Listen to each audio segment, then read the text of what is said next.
Hey guys, it's me Katie and I'm back with an all-new AFI DIY. Incense cones can be so calming and relaxing. They emit a soothing fragrance into the air and burn even longer than incense sticks, which is a huge benefit. So let's take a look at the formula. For supplies, you'll need a bowl that is deep enough to submerge your cones, plastic wrap, aluminum foil, or a lid for your container of choice, whisk or glass stirring rod, a strainer, a cooling screen or rack, a container for packaging, optional paper towels, protective gloves, and goggles. Make sure the incense cones that you use are blanks with no fragrance in them. To scent 30 cones, you will need the following: 66.67% or 4 ounces of dipropylene glycol, DPG for short,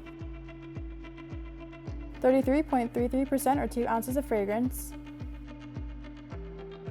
30 blank incense cones. Out of all the many fragrances here at AFI, I went with Dragon's Blood. This will be perfect for the incense cones. Dragon's Blood and many other fragrances are historically associated with the incense, so check out our web store for more options to use when you're making your own cones.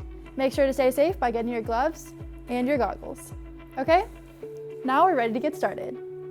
First, combine the DPG and the fragrance oil into the mixing bowl, stirring well. Then, add your incense cones, ensuring all are thoroughly saturated with the fragrance mixture. If your bowl is too small to allow for all the cones to be saturated, set some aside to soak in a batch later. Next, place a lid or wrap on the container and let them soak for at least 4 hours, away from heat or direct sunlight.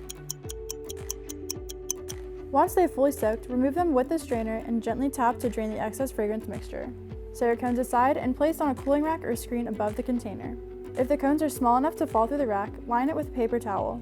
Evenly lay out the cones on the cooling rack and let them dry for at least 48 hours before use. The longer they are given to fully dry, the better.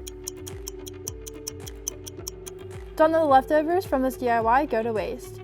You can save the rest of the fragrance and DPG mixture for future incense projects, so be sure to transfer it into a sealable glass or oil-safe plastic container for later use.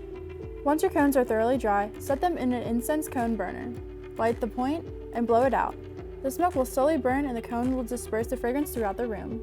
This DIY was super easy and only cost us about $2 to make a batch of 30 cones. A batch this big can be sold wholesale for around $4 to $6 and retail for $8 to $10. These cones totally remind me of our tutorial on incense sticks. Check it out on our DIY playlist along with a ton of other fun projects. If you haven't already, hit the subscribe button so you never miss any of our future content. Thanks for following along and tuning in to today's episode. I'm Katie and we'll see you guys next time. Bye!